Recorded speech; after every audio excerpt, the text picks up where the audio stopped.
নমস্কার বন্ধুরা, আমার নতুন ভিডিওতে তোমাদের সবাইকে জানাই স্বাগত। আজকের দিনটা কিন্তু ভীষণ স্পেশাল। আজকে কিন্তু গণেশ পুজো, তাই তোমাদের সবাইকে জানাই শুভ গণেশ চতুর্থী।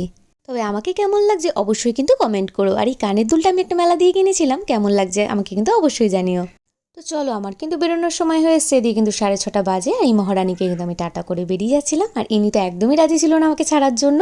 আর এদিকে কিন্তু আমাকে নিতে চলে এসেছিল, আমরা কিন্তু বেরিয়ে গেছিলাম। সত্যি বলতে প্রত্যেক বছরই আমার বাড়িতে গণেশ পুজো হয়, যেহেতু এই বছর হয়নি তাই আমার মনটা একটু কষ্টই হয়েছিল। কিন্তু বাইরে বেরোনোর পর চারপাশটা দেখে মন কিন্তু ভীষণই আনন্দ হয়ে গেছিল। পুজো কিন্তু চলে এসেছে। আমরা কিন্তু চলে এসেছিলাম বেলঘড়িয়া স্টেশনে, তবে আমরা কিন্তু আজকে যাব ঠাকুর দেখতে।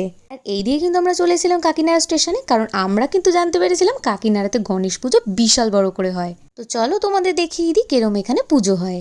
তবে তোমাদের কিন্তু 1 নম্বর প্ল্যাটফর্ম থেকে একদম সোজা হেঁটে আসতে হবে, তাহলেই কিন্তু তোমরা পরপর ঠাকুর দেখতে পেয়ে যাবে। আর জানো তো, একদমই সত্যি কথা, এখানে গণুদাদাগুলোকে এত সুন্দর দেখতে আর এত বড় বড়, বেশ ভালো লাগছিল। এই দেখো, একটা ভূতের প্যান্ডেলের কিন্তু আমরা সামনে চলে এসেছি। কত ভূত ভেতরে নাচছিল। আমার কিন্তু বেশ মজা লাগছিল, কারণ এরম প্যান্ডেল কিন্তু সরস্বতী পুজোয় একদমই ছোটবেলায় দেখতাম।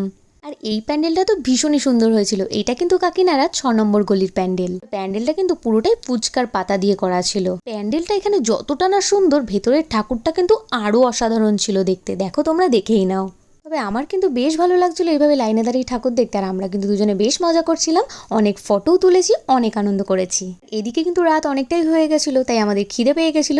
আর এদিকে কিন্তু গরম গরম মাটন বিরিয়ানি নিয়ে নিয়েছিলাম। আরেকজনের মুখে দেখেছো কি হাসি।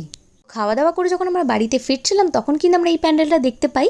ওই প্যান্ডেলটা কিন্তু ভীষণই সুন্দর হয়েছিল। আর ভেতরের ঠাকুরটা কিন্তু একদমই ভীমা চুটকির সাজে সাজানো ছিল।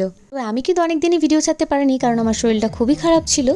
তো আজকের ভিডিওটা দেখে তোমাদের কেমন লাগলো অবশ্যই আমায় জানিও। লাইক করো, কমেন্ট করো, শেয়ার করতে কিন্তু ভুলো না।